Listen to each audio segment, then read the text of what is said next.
Sir, আমি প্রত্যেকটা পরীক্ষায় ফার্স্ট ক্লাস পেয়েছি। এবার এই সার্টিফিকেট নিয়ে যখন আমি কোথাও চাকরির জন্য যাচ্ছি, তখন কেন আমার কাছে জিজ্ঞেস করা হচ্ছে আমি কম্পিউটার পারি কিনা? কেন আমার কাছে জিজ্ঞেস করা হচ্ছে আমার কাজের কোনো পূর্ব অভিজ্ঞতা আছে কিনা? আরে পাগল নাকি তুমি? চাকরির জন্য তো সব প্রয়োজন। তোমাকে কম্পিউটার জানতে হবে, কাজের অভিজ্ঞতা থাকতে হবে, এক কথায় তোমাকে যোগ্য হতে হবে। তাহলে বেতন কি তোমার চেহারা দেখে দিবে? যদি চাকরি করতে এগুলো লাগবে, তবে স্কুল কলেজে আমাকে বাস্তবমুখী না করে তুলে আমাকে কম্পিউটার না শিক্ষা দিয়ে কেন শেখানো হচ্ছে? নবাব সিরাজউদ্দৌলা কবে মারা গিয়েছিল? কেন সেখানে একজন ছাত্রকে বইয়ের উপর বই চাপিয়ে দিয়ে ডিপ্রেশনে বোঝানো হচ্ছে? তুমি কি মিয়া পণ্ডিত হয়ে গেছো নাকি?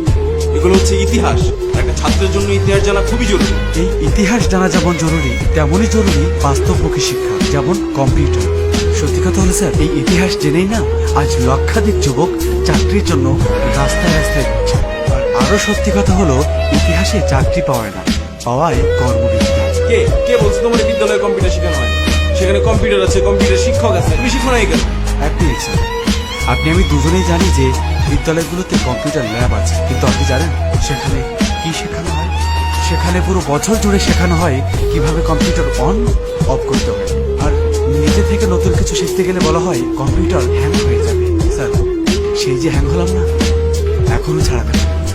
আসল কথা হলো, সেখানে যা শেখানো হয় আর চাকরিতে যা চাওয়া হয়, দুইটা সম্পূর্ণ দুই রকম। তাহলে তুমি কোনো বাইরের কম্পিউটার ট্রেনিং সেন্টার থেকে ট্রেনিং নাও। স্কিল ডেভেলপমেন্ট ইনস্টিটিউট আছে, সেখান থেকে স্কিল ডেভেলপ করে নাও।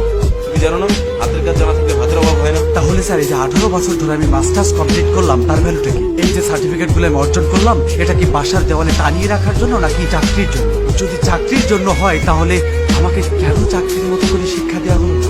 কেন আমার স্টাডি পিরিয়ড চলাকালীন আমাকে কর্মশালার মাধ্যমে চাকরির অভিজ্ঞতা দেওয়া হলো না? আমার শিক্ষায় কেন কর্মমুখী দিক নিয়ে যায়? শোনো বাবা, এখন সৃজনশীল হয়েছে, পাশের হার বাড়ছে, শিক্ষাঙ্গন এখন অনেক এগিয়ে গেছে। তুমি চাকরি পাও নাই বলে যে অন্যেরা চাকরি পাবে না তা কিন্তু, অন্যেরা এখন যোগ্যতা পাচ্ছে।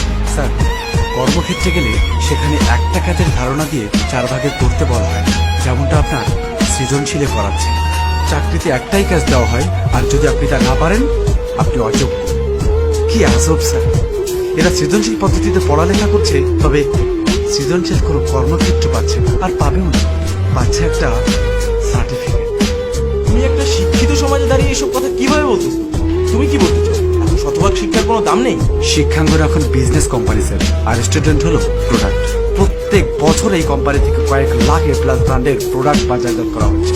দুঃখের বিষয় স্যার, এখানে কোনো জ্ঞানী গুণী মানুষ বের হচ্ছে না। এদেরকে জাস্ট প্রেশার ক্রিয়েট করে মুখস্থ করিয়ে এ প্লাস পাওয়ানো হচ্ছে। আর আপনাদের এই প্রেশার কুকারে পড়ে ছাত্রদের আশা আকাঙ্ক্ষাগুলো বাষ্প হয়ে উড়ে যাচ্ছে, আর সমাজ সিটি মারছে। তুমি জানো পোলাপাইনের অবস্থা? এখনকার পোলাপাইন খুব দুষ্ট, যে করেই হোক এ প্লাস তো পাচ্ছে। আর শোনো বাবা, এ প্লাস পেলে সব হয়। এ প্লাস কি সব সম্ভব? ভুল। এখন সমাজ রেজাল্টকে এমন অবস্থায় এনেছে যে একজন ভালো ছাত্র যদি এ প্লাস পায়, তার দিকেও আঙুল তুলে বলবে রেজাল্ট কত টাকা দিয়ে কিনেছেন। এ প্লাস দিয়ে কোনো ছাত্রের যোগ্যতা প্রমাণ করা সম্ভব। হ্যাঁ, তার সম্পর্কে একটা কথা বলতে পারি, যদি সে নকল না করে থাকে, তার মুখস্থ করার ক্ষমতা খুব ভালো, যা কেবল পরীক্ষার খাতা পর্যন্ত সীমাবদ্ধ। আর এভাবে চলতে থাকলে জাতি খুব তাড়াতাড়ি মেধাশূন্য হয়ে পড়বে। বেঁচে থাকবে শুধুই আপনার এ প্লাস।